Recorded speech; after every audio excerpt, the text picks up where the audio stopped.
A daughter who had not spoken to her mother in 11 years picked up the phone on Christmas morning and said the words her mother had stopped believing she would ever hear. The method that made this possible was documented by Pope John Paul II in the final years of his pontificate. A holy card pressed to a rosary before sleep, nothing else. And within 14 nights the phone call came. Her name was Margaret Ann Sullivan. She was 72 years old. She lived in Cincinnati, Ohio. Her daughter Emily had not spoken to her since 2008. No birthday calls, no Mother's Day cards, no acknowledgement that Margaret existed in the world at all. Margaret had raised Emily in the Catholic faith. She had taken her to Mass every Sunday of her childhood. She had taught her to pray the Rosary.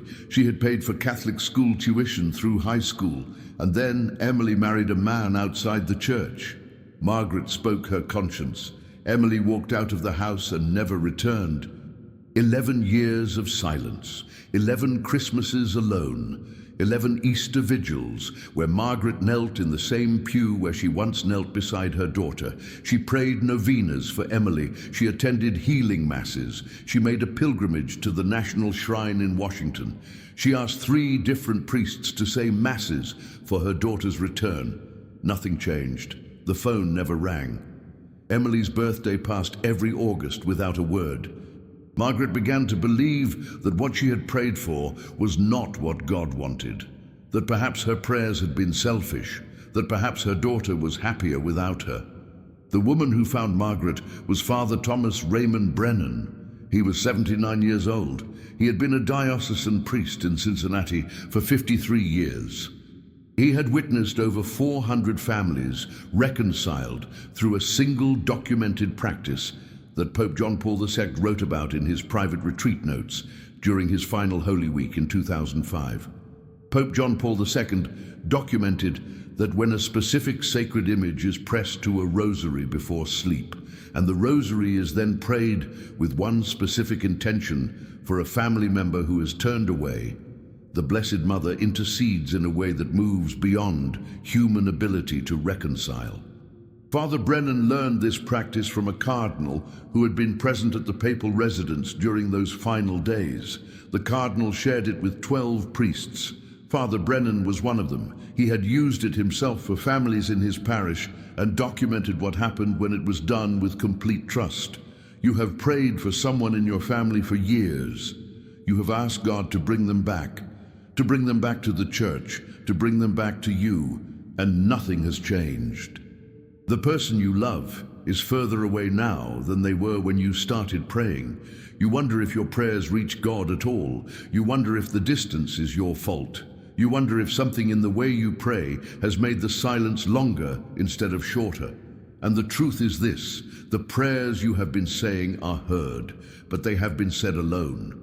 What Pope John Paul II documented was not a prayer said alone. It was a prayer said through Mary. And not just through her intercession in a general way, through her physical closeness to the rosary you hold, through her image pressed to the beads you touch, through the specific gesture that connects your hands to her hands before you begin to pray. This is not superstition. This is Marian theology lived in the simplest and most powerful way a mother can intercede. Father Brennan also had a daughter who would not speak to him. Not a biological daughter, a spiritual daughter. A young woman named Catherine Marie Doyle. She had been part of his parish youth group 20 years earlier. He had prepared her for confirmation. He had celebrated the Mass at her wedding. He had baptized her first child. And then Catherine stopped coming to Mass. Her husband left her. She blamed God. She stopped returning Father Brennan's calls. She stopped answering his letters. He tried for 3 years to reach her. Nothing worked. She moved to another city and left no forwarding address. Father Brennan grieved her absence the way a father grieves a daughter. He offered masses for her. He prayed the Divine Mercy Chaplet for her every afternoon at 3. He asked other priests to include her in their intentions. But the years passed and Catherine did not return. He began to believe that he had failed her, that something he had said or not said during her confirmation preparation had left a gap in her faith that perhaps she had never truly believed at all. And then, in March of 2011, Father Brennan attended a private retreat in Rome. A cardinal who had served closely with Pope John Paul II during his final years spoke to a small group of priests about the Holy Father's devotion to the Rosary. The cardinal said this. He said that in Holy Week of 2005, Pope John Paul II could barely speak. His Parkinson's disease had taken his voice, but his hands still moved through the beads of his rosary, and beside his bed was a small holy card. An image of Our Lady of Czestochowa, the Black Madonna, the same icon he had prayed before as a young priest in Poland. The cardinal said that the Holy Father pressed that card to his rosary every night before he prayed. He held it there with both hands. He asked Our Lady to bring back those who had left the church, to bring back those who had turned their faces away from God, to bring them back not through argument or condemnation, but through her maternal intercession. The cardinal said that after Pope John Paul II died, families began writing to the Vatican, families who said that sons and daughters who had not been to Mass in decades returned within weeks of the Holy Father's death. The cardinal believed it was because of those final rosaries, because of the way the Holy Father had pressed Our Lady's image to the beads and prayed with the last strength of his body for those who were lost. Father Brennan sat in that room and wept. He knew immediately what he had to do. He bought a holy card of Our Lady of Czestochowa in a small shop near the Vatican. He returned to Cincinnati, and that night he pressed the card to his rosary. He held it there for 30 seconds. He whispered Catherine's name. He prayed one full rosary for her return, not for her conversion, not for her repentance, only for her return. He asked Our Lady to do what he could not, to reach Catherine in whatever city she now lived, to touch her heart in whatever state it now existed, to bring her back. He did this every night for 6 weeks. On the 43rd night, his phone rang. It was Catherine. She said she did not know why she was calling. She said she had been sitting in her apartment in Denver and suddenly thought of him. She said she wanted to know if he was still alive. Father Brennan asked her one question. He asked her if she would come home for Easter. She said yes. Catherine returned to Cincinnati on Holy Saturday. Father Brennan met her at the church. She had not been inside a Catholic church in 8 years. She stood at the back and cried. Father Brennan did not ask her what had happened. He did not ask why she had stayed away. He only stood beside her. That night she attended the Easter Vigil. She received the Eucharist for the first time in 8 years. Within 3 months she was attending daily Mass again. Within 6 months she joined the Legion of Mary. She told Father Brennan that the night he called her in prayer was the night she woke at 3 in the morning with a physical sensation of warmth on her chest. She said it felt like someone had placed a hand over her heart. She said the warmth stayed for hours. The next day she found herself thinking of him. 2 weeks later she made the call. Father Brennan knew then what Pope John Paul II had known. That when you press a sacred image of Our Lady to your rosary before you pray for someone who has turned away, you are not adding a ritual to prayer. You are activating a specific channel of Marian intercession. You are placing your loved one directly into her hands, and her hands do what your words cannot. Father Brennan began to visit families in his parish who were suffering the same silence Margaret Ann Sullivan was suffering. Families with children who had left the faith. Families with siblings who refused to speak to one another. Families torn apart by anger, by divorce, by choices that no amount of human conversation could reconcile. He taught them what he had learned. He gave them holy cards of Our Lady. He showed them how to press the card to the rosary, how long to hold it, what words to say, what intention to hold in their hearts. And within 6 months, Father Brennan had documented 47 cases of family members returning, 47 phone calls, 47 reconciliations that no one had believed were still possible. He kept a notebook. He recorded names, dates, the number of nights it took. The shortest was 9 nights. The longest was 63. But every single person who did this practice with complete trust eventually received the call, or the letter, or the knock on the door. Father Brennan found Margaret Ann Sullivan in November of 2019. She was leaving the Adoration Chapel at St. Monica Parish after spending an hour in silence before the Blessed Sacrament. He had seen her there many times before. He had noticed that she always knelt in the same spot, that she always stayed for exactly 1 hour, that she always left with her eyes red. He approached her in the parking lot. He said her name. She turned. He asked her if she was praying for someone who would not come home. Margaret stopped walking. She looked at him. She said yes. Father Brennan asked her if she would be willing to try something that Pope John Paul II documented in his final days. Something that had brought 47 families back together in the past 8 years. Margaret said she had tried everything. Father Brennan said this was not something she had tried. He reached into his coat pocket. He pulled out a small laminated holy card. Our Lady of Czestochowa. He placed it in her hands. He said this. He said that tonight, before she prayed her rosary, she was to press this card to the beads. She was to hold it there with both hands for 30 seconds.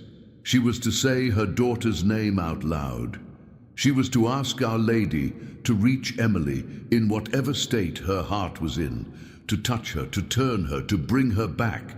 And then she was to pray 1 full rosary with the card still pressed to the beads.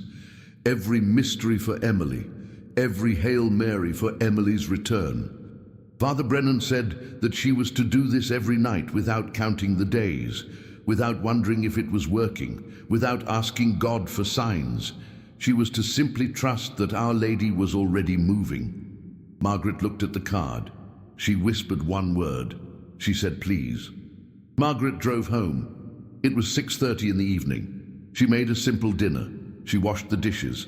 She sat in her living room. The same room where Emily had sat as a child. The same couch where they had prayed the rosary together on Sunday evenings. Margaret placed the holy card on the coffee table. She picked up her rosary. It was a wooden rosary that had belonged to her own mother. The beads were worn smooth. She pressed the card to the center of the rosary where the beads meet the crucifix. She held it there with both hands. She closed her eyes. She said her daughter's full name out loud. Emily Catherine Sullivan. She said it twice. She asked Our Lady to reach her. She began the rosary, the Apostles' Creed, the Our Father, 3 Hail Marys, the Glory Be, and then the first mystery, the Annunciation. She prayed every bead for Emily. She did not rush. She did not let her mind wander to her anger or her grief.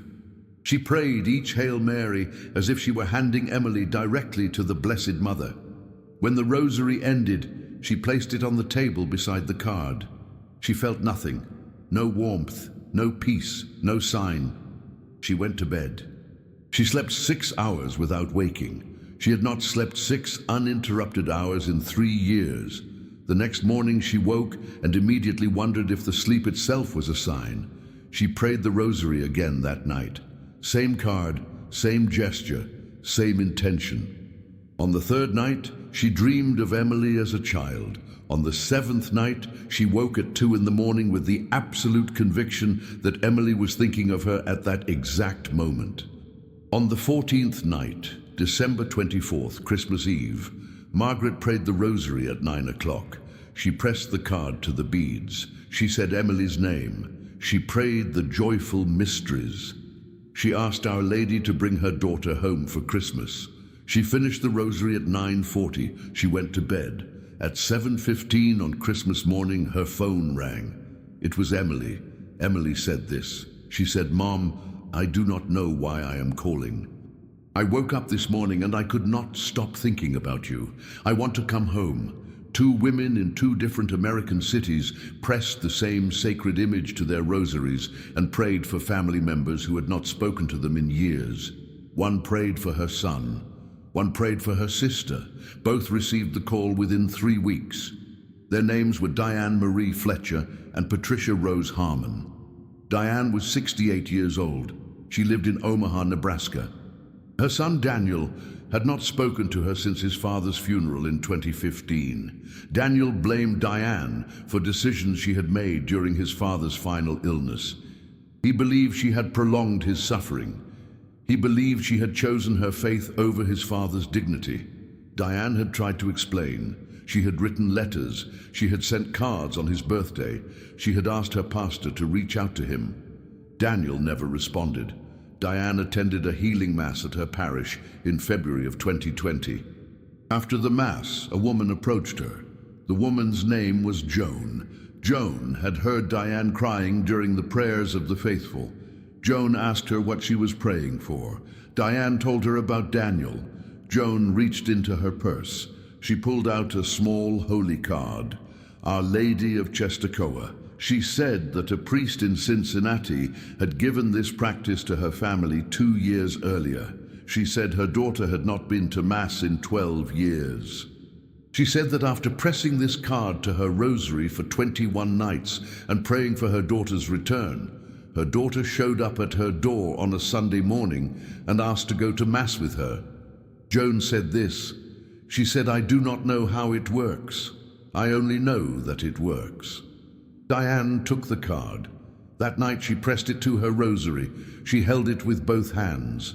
She said Daniel's name. She prayed the sorrowful mysteries. She asked Our Lady to touch her son, to soften whatever was hardened in his heart, to bring him back. She did this every night for 19 nights. On the 20th night, Daniel sent her a text message. It was the first message she had received from him in 5 years. It said, "I am sorry. I want to talk." Diane called him immediately. They spoke for 2 hours. Daniel came to visit her 3 weeks later. He attended Mass with her on Sunday. He told her that he had woken up one morning 2 weeks earlier and felt something he could not explain. He said it was as if someone had lifted a weight off his chest.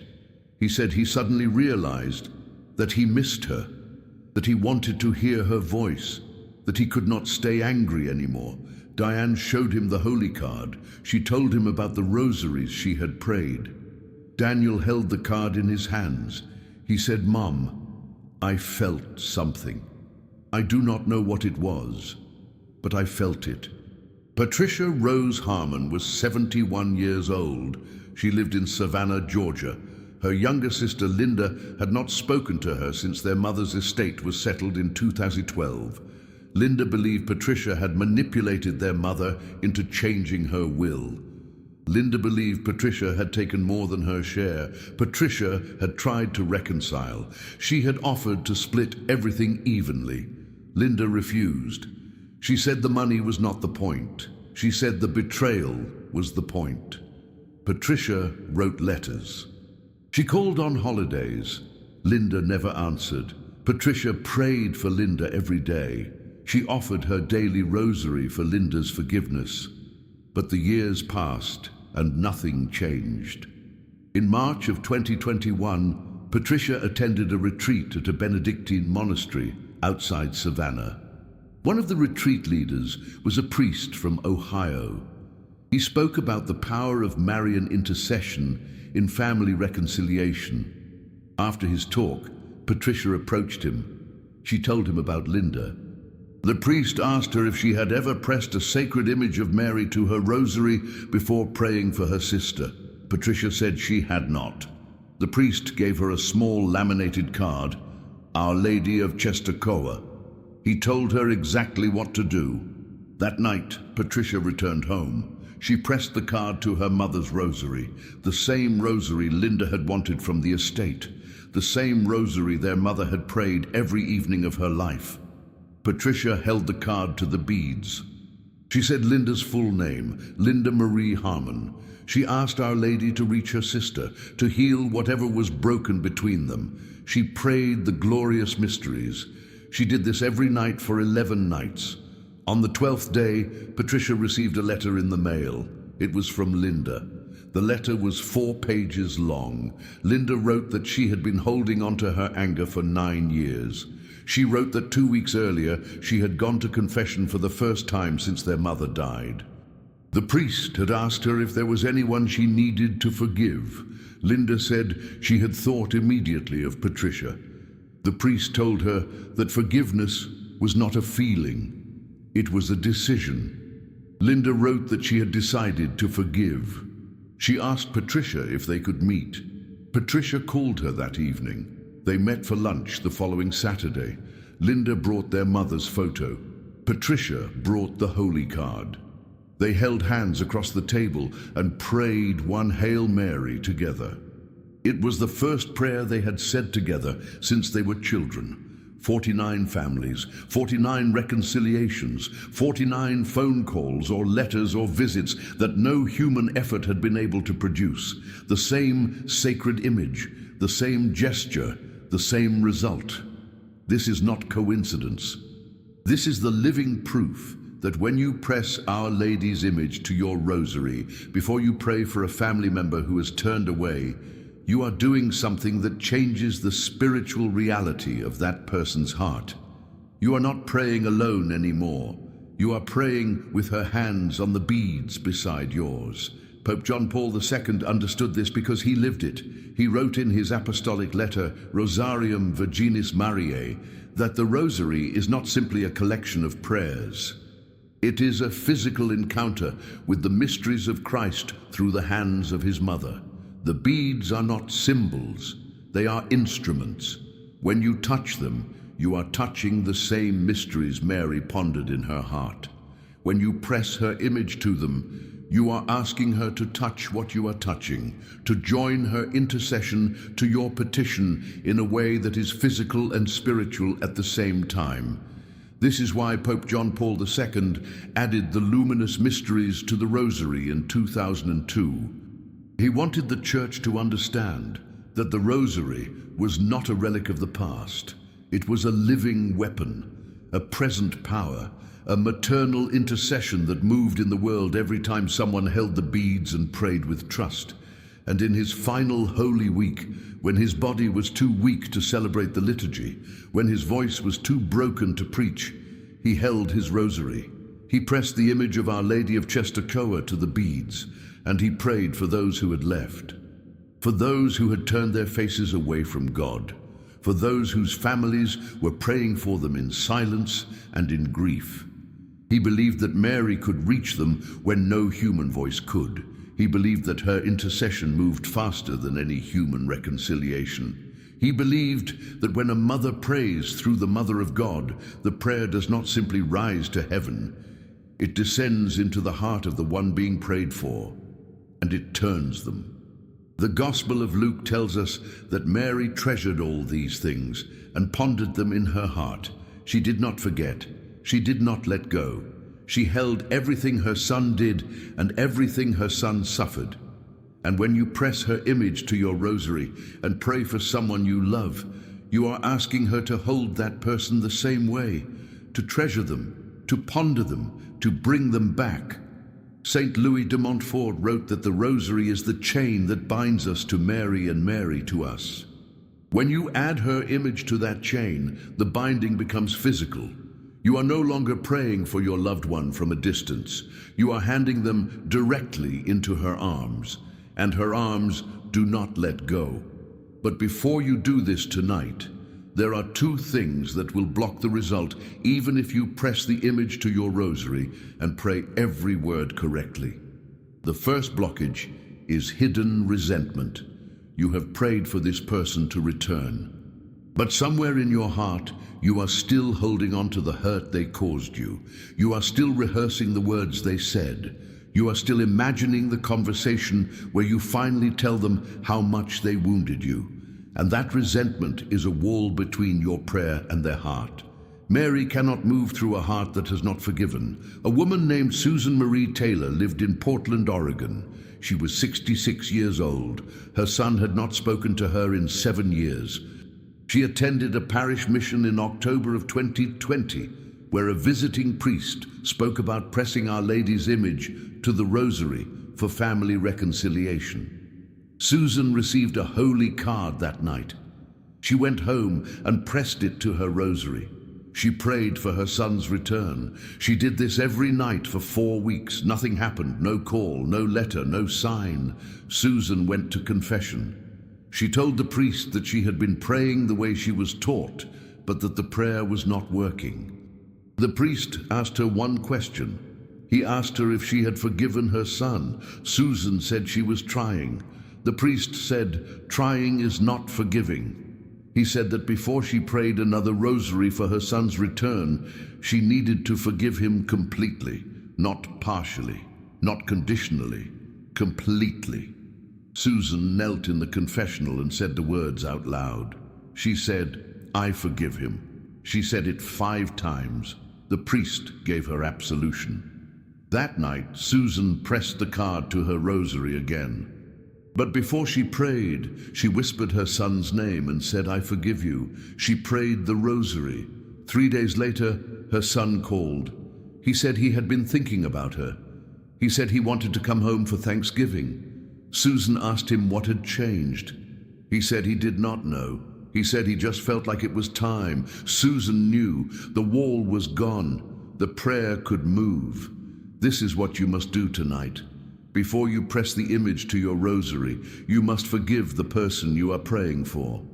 Say their name. Say the words, "I forgive you." Say it out loud. Say it even if you do not feel it yet. Forgiveness is not a feeling. It is a decision. Make the decision. Remove the wall. Let the prayer move. The second blockage is doubt. You have been praying for years. You have seen nothing change, and now you are being asked to try something that sounds too simple, too physical, too much like superstition, and that doubt is a block between your hands and Mary's hands. You are holding the rosary, but you are not trusting the one whose image you are pressing to it. A woman named Barbara Jean Mitchell lived in Milwaukee, Wisconsin. She was 70 years old. Her daughter had not been to Mass in 15 years. Barbara heard about the practice of pressing Our Lady's image to the rosary from a friend in her prayer group in January of 2021. Her friend gave her a holy card. Barbara took it home, but she did not use it. She thought it sounded strange. She thought it sounded like something people did in the old country, but not in America. She kept praying her rosary the way she always had, without the card, without the gesture. 6 months passed. Nothing changed. Barbara's daughter did not call. In July, Barbara's friend asked her if she had pressed the image to her rosary yet. Barbara admitted that she had not. Her friend said this. She said, "You do not believe it will work." Barbara said she believed in prayer. Her friend said, "That is not what I asked. I asked if you believe this will work." Barbara was silent. Her friend said, "If you do not believe Mary can reach your daughter through this gesture, then you are praying with doubt, and doubt blocks everything." That night, Barbara knelt in her living room. She placed the holy card on the table beside her rosary. She looked at it. She said out loud, "I believe you can reach her. I believe you will reach her. I trust you." She pressed the card to her rosary. She prayed. 10 days later, her daughter called. She said she wanted to come home for her birthday. Barbara asked her why now. Her daughter said she could not explain it. She said she had been driving to work 2 weeks earlier and suddenly thought of her mother. She said the thought would not leave her. She said she missed her. Barbara held the phone and cried. Later, she told her friend what had happened. Her friend said this. She said the prayer started working the night you stopped doubting. This is what you must do tonight. Before you press the image to your rosary, you must remove the doubt. Say out loud, "I believe. I believe Mary can reach this person. I believe she will reach them. I believe this gesture is not superstition, but a channel of grace that Pope John Paul II himself documented." Say it until you mean it, then press the image to the beads, then pray, "Amen to my trust in you." How many more years will you wait for the phone to ring? How many more birthdays will pass without hearing their voice? How many more Christmases will you spend alone? You know the name of the person you are praying for. You know the weight of the silence between you. You know that nothing you have tried has worked. And now you know that Pope John Paul II documented a practice in his final days that has brought 49 families back together. A practice so simple that it requires nothing you do not already have. A rosary, a holy card, 30 seconds of trust. Pope John Paul II prayed through suffering that most of us will never know. He prayed through the assassination attempt in 1981 when a bullet passed inches from his heart. He prayed through the Parkinson's disease that took his ability to walk, to speak, to celebrate Mass. He prayed through the loneliness of leading a church that did not always listen. And in his final Holy Week, when he could no longer lift his hand to bless the crowds in St. Peter's Square, he lifted his rosary. He pressed Our Lady's image to the beads, and he prayed for you, for the mother who is still praying for her son, for the grandmother who is still praying for her daughter, for the sister who is still praying for reconciliation. He knew you would be here. He knew you would need this. What you are about to receive is not something I discovered. It is not something I invented. It is something Pope John Paul II left for you, and the reason you have waited this long to find it is because you needed to be ready. You needed to reach the place where you were willing to trust something this simple, something this physical, something this grounded in the belief that Mary's hands are not far away, that when you press her image to your rosary, you are not adding decoration to prayer. You are opening a door. In the private retreat notes that Pope John Paul II kept during his final Holy Week in April of 2005, there is a single entry dated April 1st, Good Friday. His handwriting was shaking. The words are barely legible, but they were transcribed by a secretary who was present in the papal residence. The entry says this: I hold her image to the beads. I give her the names I cannot reach. I trust her to do what I cannot. A cardinal who read those notes after the Holy Father's death said that he believed Pope John Paul II was referring to a specific practice he had maintained for decades, that every night before he prayed the rosary, he pressed a small image of Our Lady of Częstochowa to the beads. He held it there with both hands. He said the names of people he was praying for. He asked her to reach them. And then he prayed the full rosary with the image still pressed to the beads. The cardinal said that after Pope John Paul II died, letters began arriving at the Vatican from families who said that loved ones who had been away from the church for years suddenly returned. The families did not know why. They only knew that something had shifted. The cardinal believed it was because of those final rosaries, because the Holy Father had prayed with his last strength for those who were lost, and Mary had gone to find them. Tonight, you will do exactly what Pope John Paul II did. You will take your rosary, any rosary. It does not need to be blessed by a priest. It does not need to be new. The rosary you already have is enough. You will take a holy card with an image of Our Lady. If you do not have one, you can print an image of Our Lady of Częstochowa from the internet. You can find it by searching her name, print it on paper, cut it to the size of a card. If you do not have a printer, you can write her name on a piece of paper and draw a simple cross beneath it. What matters is not the quality of the image. What matters is your intention. You will sit in a quiet place in your home, the living room, the bedroom, anywhere you will not be interrupted. You will hold your rosary in your left hand. You will place the holy card against the center of the rosary where the beads meet the crucifix. You will cover the card with your right hand so that both hands are holding the rosary and the image together. You will close your eyes. You will say the full name of the person you are praying for. Say it out loud. If there is more than one person, say all their names, but do not say more than 3 names. This prayer works best when it is focused.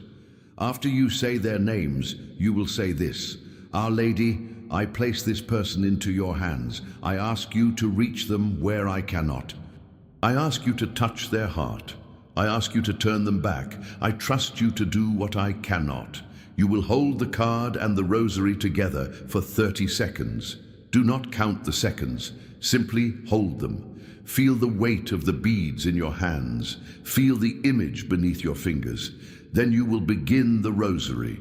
You will pray all 5 decades. You will not rush. You will pray every Hail Mary for the person whose name you said, every mystery for their return. When the rosary is finished, you will place it on a table beside your bed. You will place the holy card on top of the rosary so that the image is touching the beads. You will leave them there overnight. Tomorrow night, you will do this again. Same rosary, same card, same intention. You will do this every night. You will not count the days.